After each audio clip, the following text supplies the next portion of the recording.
Good afternoon, folks. Hope you're doing well out there. My name's Sandy. This is Sawing with Sandy. Welcome back to the channel. Here on my right, I just pulled out my ATV because I need it in order to pull my drop spreader. If you haven't seen one of these before, this drop spreader comes in multiple configurations. This one in particular, it comes in this little tow behind unit, which I'm going to be doing. You can also put a handle on it so you walk behind it. This drop spreader is going to be spreading some salted sand on my laneway, because this time of year, which is typically a lot colder, has unfortunately thawed, and it thawed and then froze, and as a result we have ice. If I don't put down some salted sand in order to get traction on my laneway, well, with all the hills and the off-camber bits and that, we could have some problems. So this is what I'm going to be using.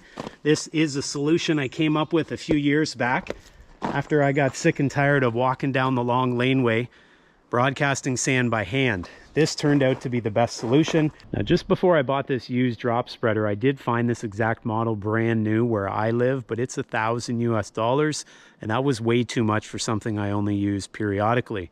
So I decided I'd keep looking, eventually found this model online used and picked it up. Now, I also saw some other models that mount to the back of my tractor. They often run off my PTO, but I found those were even more expensive than that $1,000 US, and the used ones I did find, they often weren't designed for spreading sand, at least not in the winter sand.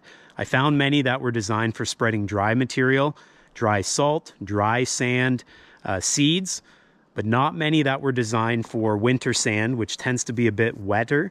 And when it's more wet, it can clump up. And so the ones I did see that were for winter sand, they had an extra agitator in them to ensure that the material made its way down to the spot it needed to be dropped out, and that added to the price.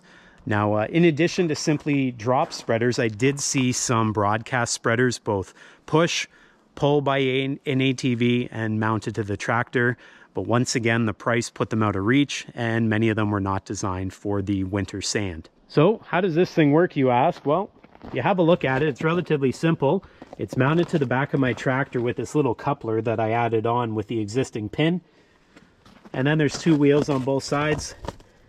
On this side, we have this little piece, this little knob. And what this allows me to do, I can pull it outwards, or I can let it retract. And you'll notice it's not retracting right now.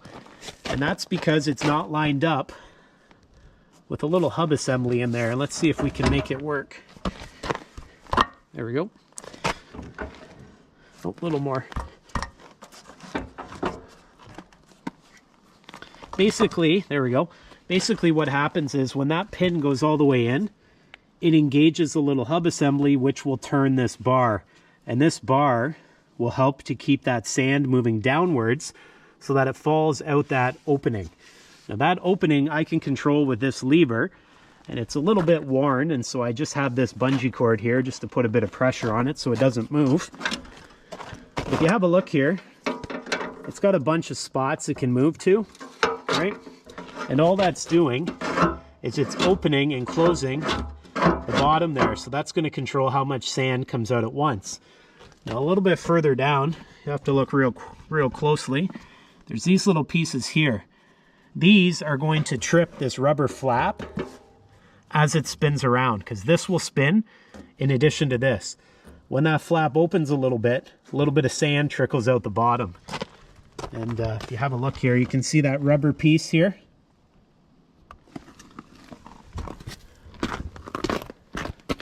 And you can see those little pieces here. So they're going to spin around, and they're going to open up that gap between that rubber piece and this drum, and you'll see the sand fall down. So a pretty simple idea. Luckily for me, all these parts are readily available because this is a pretty common brand, at least for drop spreaders for sand. And so we're going to put it into action here today, and you'll see exactly why this low-cost spreader is helpful. And one other point I'll make before we get started here, the reason this is so important is if you get to the end of the laneway and you don't want sand to come out the bottom, you can always disengage this shaft here so it's not going to spin. And it's also going to make it so that the gap down here doesn't allow sand to fall out when you close it.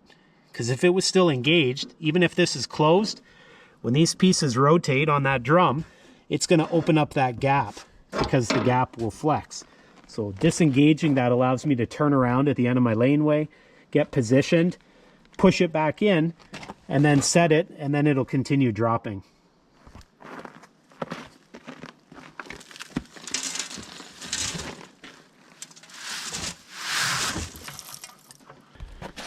You can see how wet that is. Now it's not going to freeze because it's salted, but because of that wet nature of it, it tends to clump up at times. And so that's why you got to pay attention. Some of those salt spreaders don't work with salted sand very well. I often keep an extra up here as well. So that way if I get out there and I'm working, I don't have to come all the way back.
So you guys can see here, if I didn't have that salted sand, that's pure ice in the middle, and then if you get a tire on here, you can imagine what happens. One more thing here about the ATV, you may be wondering why it's not sliding. I actually have little studs in the rear tires here. I installed these maybe a few years back. I'll put the link to the video at the end of this one. But these little studs tend to work real well, and as I said, we're on pure ice here.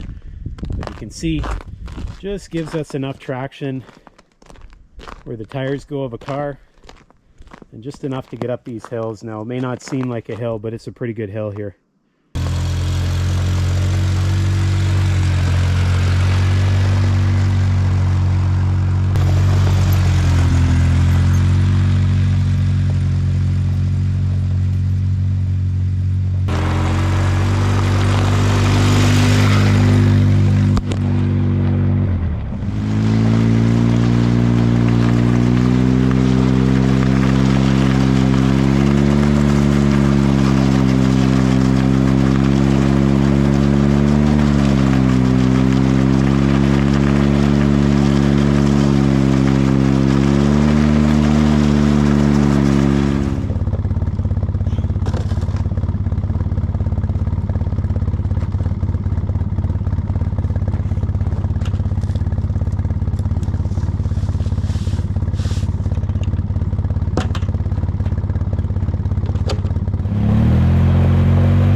Folks, as you can see, that's about the fastest I can get the laneway covered with the salted sand without using too much of it and without having to do a heck of a lot of work. What I was doing up to this point was walking around with a pail and broadcasting it by hand, but that was getting old real quick, especially when you have to haul around the heavy buckets here. The drop spreader here worked good. I'll just keep going here until the last little bit falls out, but nothing got clumped up.